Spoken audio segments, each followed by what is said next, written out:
ಮತ್ತೆ ಇನ್ನೊಂದು ವಿಚಾರ ಸರ್, ರಾಜ್ಯ ರಾಜಕೀಯದ ಬಗ್ಗೆ ನಾವು ನೋಡೋದಾದ್ರೆ ಕಳೆದ ಕೆಲ ದಿನಗಳಿಂದ ನಾವು ಸೇರಿದಂತೆ ಕಾಂಗ್ರೆಸ್ನಲ್ಲಿ ಅದರ ಜೊತೆಗೆ ಬಿಜೆಪಿಯಲ್ಲಿ RSS ಬ್ಯಾನ್ ಮಾಡುವಂತಹ ವಿಚಾರ ಒಂದು ರೀತಿಯಲ್ಲಿ ವಾದ ಪ್ರತಿವಾದ ಏಟು ಎದುರೇಟಿಗೆ ಕಾರಣ ಆಗಿರೋದು. ಮೊನ್ನೆ ಮಾತನಾಡ್ತಾ ಇದ್ವಿ ಸರ್, ಜಗದೀಶ್ ಶೆಟ್ಟರ್ ಅವಧಿಯಲ್ಲಿ ಒಂದಷ್ಟು ವಿಚಾರಗಳು ಈ RSS ವಿಚಾರಗಳು ಚರ್ಚೆ ಆಗಿತ್ತು. ಈಗ ಅವರು ಹೇಳಿರೋದು, ಜಗದೀಶ್ ಶೆಟ್ಟರ್ ಅವರು, ನನ್ನ ಅವಧಿಯ ಆದೇಶದಲ್ಲಿ RSS ಹೆಸರಿಲ್ಲ. ಶೆಟ್ಟರ್ ಅವರು ಹೇಳಿರೋದು ಶಿಕ್ಷಣ ಇಲಾಖೆ ನೀಡಿದಂಥ ಆದೇಶ ಅದು. ಹಾಗಾದ್ರೆ CM ಸಿದ್ದರಾಮಯ್ಯ ಅವರು ಹೇಳಿದ್ದಾರೆ, ನಮ್ಮ ಸರ್ಕಾರದ ಆದೇಶದಲ್ಲೂ RSS ಹೆಸರೆಲ್ಲಿದೆ, ಬಿಜೆಪಿಯ ಆದೇಶವನ್ನ ನಾವು ಪುನರುಚ್ಚಾರ ಮಾಡಿದ್ದೀವಿ ಅಂತ ಹೇಳಿರೋದು. ಮತ್ತೊಂದು ಕಡೆ ಪ್ರಿಯಾಂಕ್ ಖರ್ಗೆ ಅವರು, ಶೆಟ್ಟರ್ ಸರ್ಕಾರದ ಆದೇಶ ಜಾರಿಗೆ ಬರುತ್ತೆ, ಸಂಸ್ಥೆ ಚಟುವಟಿಕೆಯನ್ನು ನಿಷೇಧ ಮಾಡಿದ್ದು ಜಗದೀಶ್ ಶೆಟ್ಟರ್ ಅವರು CM ಆಗಿದ್ದಂಥ ಅವಧಿಯಲ್ಲಿ ಅಂತ ಹೇಳಿ, ಈ ವಿಚಾರಕ್ಕೆ ಈ ಹೇಳಿಕೆಗಳು, ಅದಕ್ಕೆ ಒಂದು ರೀತಿಯಲ್ಲಿ ಪ್ರತಿ ಹೇಳಿಕೆಗಳು ಏನ್ ಹೇಳ್ತೀರಾ ಸರ್? ಸೊ ಒಂದು ಅದರ ಕಾಪಿ ನನ್ನದ್ರದ್ದು ತರೋದು ಮರ್ತೆ ನಾನು. ಜಗದೀಶ್ ಶೆಟ್ಟರ್ ಅವರು 2013ರಲ್ಲಿ ಹೊರಡಿಸಿದ ಆದೇಶ ನಿಜ, ಅದು ಶಿಕ್ಷಣ ಇಲಾಖೆಯಿಂದ ಹೊರಡಿಸಿದ ಅನುಮಾನ ಇಲ್ಲ. ಆದರೆ ಅದು ಏನು ಹೇಳುತ್ತೋ ಅದನ್ನೇ ಈಗ ಸರ್ಕಾರ ಹೇಳ್ತಿದೆ. ಏನದು, ಅದಕ್ಕೆ ಪಬ್ಲಿಕ್ ಪ್ರಾಪರ್ಟಿ ಅನ್ನುವ ಒಂದು ಶಬ್ದವನ್ನು ಬಳಸಲಾಗಿದೆ. ಸಾರ್ವಜನಿಕ ಆಸ್ತಿ ಅಂದರೆ ಯಾವುದು, ಮೈದಾನಗಳು, ಸ್ಕೂಲ್ಗಳು, ಇನ್ನೊಂದೇನಿರ್ತವೆ, ಅದನ್ನ ಬಳಕೆ ಮಾಡುವಾಗ ಪೂರ್ವಾನುಮತಿ ಅಗತ್ಯ ಅಂತ. ಸೊ ಈ ಸರ್ಕಾರ ಕೂಡ RSS ಹೆಸರು ಹೇಳಿಲ್ಲ, ನಿಷೇಧನೂ ಮಾಡಿಲ್ಲ. ಆದರೆ ಪೂರ್ವಾನುಮತಿ ಪಡಿಬೇಕು. ಪೂರ್ವಾನುಮತಿ ಪಡೆಯೋದು ಹೇಗೆ? ನೀವು ಅಲ್ಲಿ ಮಾಡ್ತೀರಿ, ನೀವು ಪಥಸಂಚಲನ ಮಾಡಿ, ಇನ್ನೊಂದು ಮಾಡಿ, ಅದಕ್ಕೆ ಸಂಬಂಧಪಟ್ಟ ಹಾಗೆ ನೀವು ಒಂದು ಅನುಮತಿಗಾಗಿ ಒಂದು ಪತ್ರವನ್ನು ತಾಲೂಕು ಅಡ್ಮಿನಿಸ್ಟ್ರೇಷನು, ಡಿಸ್ಟ್ರಿಕ್ಟ್ ಅಡ್ಮಿನಿಸ್ಟ್ರೇಷನ್ ಕೊಡಬೇಕು. ಕೊಟ್ಟ ಮೇಲೆ ಅವ್ರು ಕೆಲವು ಪ್ರಶ್ನೆಗಳನ್ನು ಕೇಳ್ತಾರೆ. ಈಗ ಆಗಿದ್ದೇನು, ಫಾರ್ ಎಕ್ಸಾಂಪಲ್ ಚಿತ್ತಾಪುರದಲ್ಲಿ ಆಯ್ತಲ್ವಾ, ಚಿತ್ತಾಪುರ ಪ್ರಿಯಾಂಕ್ ಖರ್ಗೆ ಅವರ ಇದರಲ್ಲಿ, ಅಲ್ಲಿಗೇನು ಅವ್ರು ಕೇಳಿದ್ದೇನು, ತಾಲೂಕು ತಹಶೀಲ್ದಾರ್ ಭಾಳ ಸರಳವಾಗಿ, ನಿಮ್ಮ ಸಂಸ್ಥೆ ಏನಿದೆ, ನೀವು ಯಾವ ಸಂಸ್ಥೆಯಿಂದ ಮಾಡ್ತೀರಿ, ಅದರ ರಿಜಿಸ್ಟ್ರೇಷನ್ ಆಗಿದ್ವ ದಾಖಲೆ ಪತ್ರ ಬೇಕು ಅಂದರು.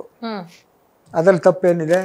ಇವ್ರು ಯಾಕೆ ಗಲಾಟೆ ಮಾಡ್ತಿದ್ದಾರೆ ಅಂದರೆ, RSS ರಿಜಿಸ್ಟರ್ಡ್ ಇನ್ಸ್ಟಿಟ್ಯೂಷನ್ ಅಲ್ಲ, ಅವ್ರ ದಾಖಲೆನೇ ಇಲ್ಲ ಅವ್ರ ಹತ್ರ. ಅವ್ರು ಒಟ್ಟು ಅರ್ಧಕ್ಕರ್ಧ ಬೇನಾಮಿಯಾಗಿ ಮಾಡೋದು.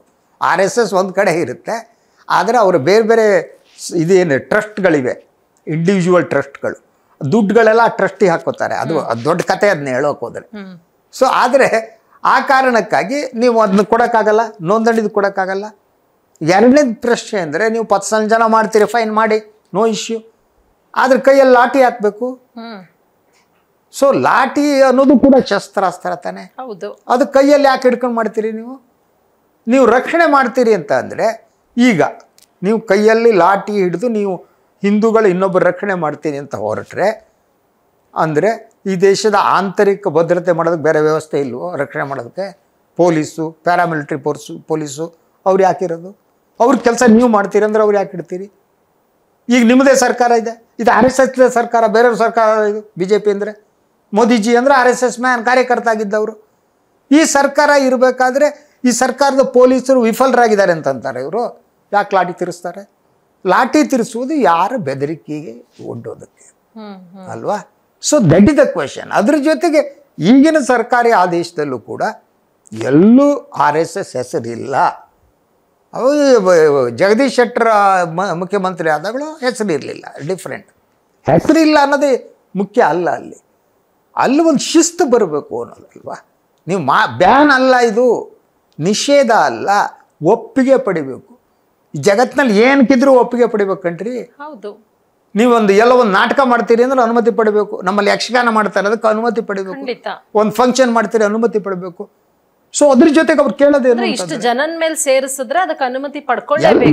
ಯಾವುದೇ ಕಾರ್ಯಕ್ರಮ ಇಂಥದ್ದು ಮಾಡ್ಬೇಕು, ಅದನ್ನ ಅನುಮತಿ ಪಡಬೇಕು. ಪಬ್ಲಿಕ್ ಫಂಕ್ಷನ್ ಅಲ್ವಾ, ಸಾರ್ವಜನಿಕ. ನೀವು ಒಳಗಡೆ ಮನೆ ಒಳಗೆ ಮಾಡ್ಕೊಂಡ್ರೆ ಬೇರೆ, ಸಾರ್ವಜನಿಕವಾಗಿ ನೀವು ಮಾಡ್ತೀರಿ ಅಂದಾಗ ಅನುಮತಿ ಪಡಿಬೇಕು.